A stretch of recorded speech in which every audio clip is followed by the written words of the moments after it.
Hey guys, Jeff from Axel, and I'm here with a familiar face, Michael Conn, Chief Strategy Officer for Axel, and thanks for being here. Well, my pleasure. Tell me how it's been so far in Toronto, because I know from where I'm sitting, I've talked to a lot of interesting people within the community who are very excited about blockchain and cryptocurrency, but specifically, they're excited about what we're doing. I think that's right. I mean, we've met with a lot of investors, and I think there are a lot of kind of really a groundswell of interest in privacy, but also in our privacy marketplace and Axel Pay. So I think as we ramp online, there's going to be pretty tremendous interest in getting people online. Every single person I've talked to, after they hear about what we're doing at Axel, agree that there is a big demand out there to ultimately give content creators back the control that really they never had since the internet has been in existence. There's always been a third party involved and always somebody with their hand out. And now there's more and more of that. These bigger companies making trillions of dollars on the backs of people who just want to become digital entrepreneurs, and they're just choked right now. So it seems to me like there's definitely a need for it. There's a customer base for it. We already have a huge platform, and the people I've talked to are impressed by our customer base. So what we can do is just springboard off of that and offer an excellent product to people that will ultimately give them full control. I think that's right. I mean, I think the ability to tokenize intellectual property and creators' work and facilitate the transactions between them, I think is huge. And I think that really resonates with investors. It resonates with potential clients as well. Talk about like who you've met here that you've been impressed by, other companies that you see, because this isn't only about pitching Axel, this is also about learning what else is happening within the crypto space. Sure, I think met with a number, but YesBit, which is effectively tokenizing access to financial derivatives, seems to be interesting to me. There's kind of a dearth of aspect between the crypto world and the financial world, and the ability for anyone to bridge that successfully, I think, adds a lot of value. There's been a lot of interesting discussion around capital markets, around liquidity, et cetera.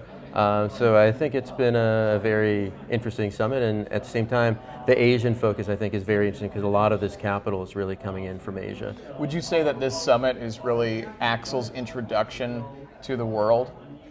I think in many ways. I mean, this is really it's a kind of a coming out party. We're meeting with so many different people, and people are really interested in learning more about it. So I think it's a good segue into whatever the next strategic steps are as we kind of emphasize the growth and the fundraising around the capital process. And in terms of how far along we are, we just launched Axel Pay. That basically is the tool that allows people to monetize their digital content. They can now do transactions.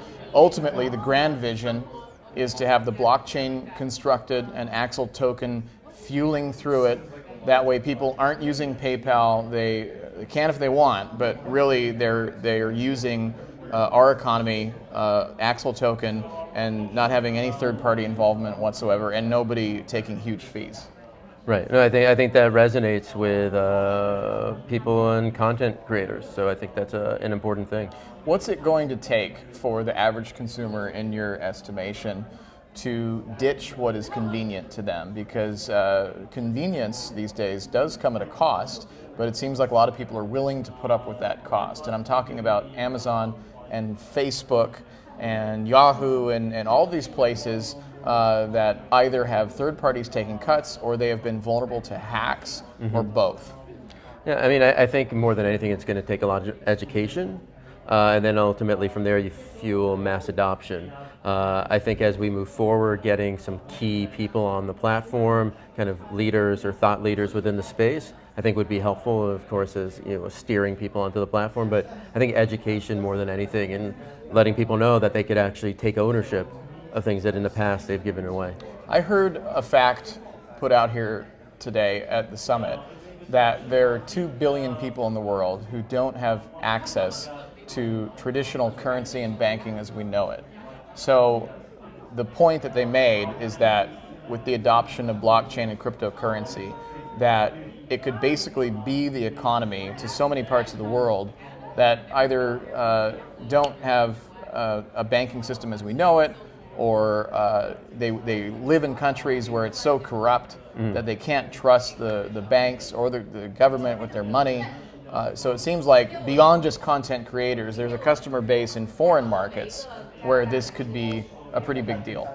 Sure. I mean, you're seeing at the lowest levels of sovereignty people beginning to contemplate adopting crypto as a way of kind of transacting.